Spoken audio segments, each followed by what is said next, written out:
The 3.3-liter Cyclone V6 engine is very well known in the US for powering the Ford F-150 truck up to the 2023 model year. The Cyclone family has been used by Ford since 2006, and now they tend to replace these engines with turbocharged ones. Still, there are a lot of vehicles powered by the 3.3-liter V6, and so we have a lot of information about the problems to analyze.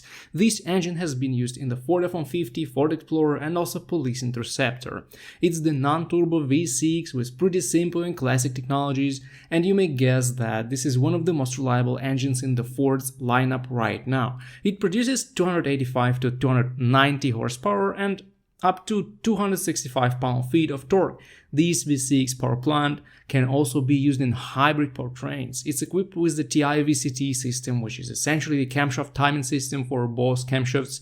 The engine has the timing chain, which is claimed by Ford to last forever. The injection system is combined. It has both port and direct injectors, and this helps the engine prevent carbon buildup on intake valves, and it offers about 20 miles per gallon in the city and 24-25 miles per gallon on highways in the F-150 truck according to EPA testing. The expected lifespan of the engine is 220,000–250,000 miles.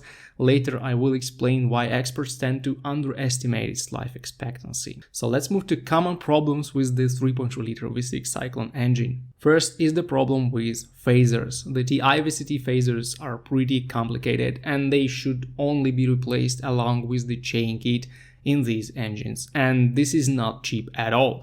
The good news is that you probably won't hear the phasers ticking up until the engine hits about 120–150,000 miles, but still phasers don't last as long as the engine should last, and sooner or later you will need to replace them. The symptoms are the ticking noise, issues with valve timing, and sudden loss of power. Then there are issues with the chain. It may start rattling before the engine hits 100,000 miles, and it's too early for the big V6 engine. The chain kit is not extremely expensive, but the problem is that when you are replacing the chain, you should also pay attention to the TI VCT phasers.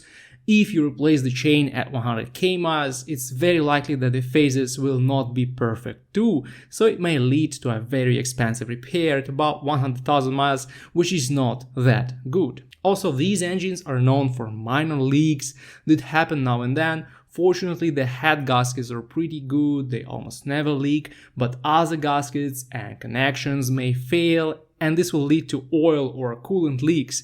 I should say though that these leaks are usually easy to locate and repair. One of the major problems is connected with the transmission that was used with these engines, and it's the 10R60 or 10R80 10-speed automatic transmission. Unfortunately, this is one of the worst Ford's automatic transmissions, with a lot of issues, especially in early model years. They rarely last more than 150,000 miles and can fail even earlier than that. This is one of the reasons the overall life expectancy of the 3.3-liter V6 engine is reduced by a lot of experts and mechanics. I have a video about those 10-speed transmissions on my channel, so you can find and watch it if you want. I have the article on my blog with more details about the problems with this engine. You may consider reading it, I will link it in the description. So to make your 3.3-liter V6 Cyclone engine last longer, I suppose you may use some tips for maintenance and driving style. First of all, never experiment with oil viscosity. Better get proper Ford OEM oil and filter. Also, you may want to change oil a little more often than the manufacturer recommends, especially if you drive more than 15,000 miles a year. Don't start driving right after you start the engine in the morning. Give it 30 seconds to idle and warm up a little. This is the old school engine. It needs some warm up before you hit the gas pedal. Also, drive the first mile in the morning carefully, without sharp acceleration. Avoid towing anything heavier than 7,000 pounds. The engine will be okay, but the 10-speed transmission is going to suffer. And one more thing, don't ignore any unusual sounds like rattling or ticking. If you ignore issues with the chain or phasers, your V6 may die prematurely.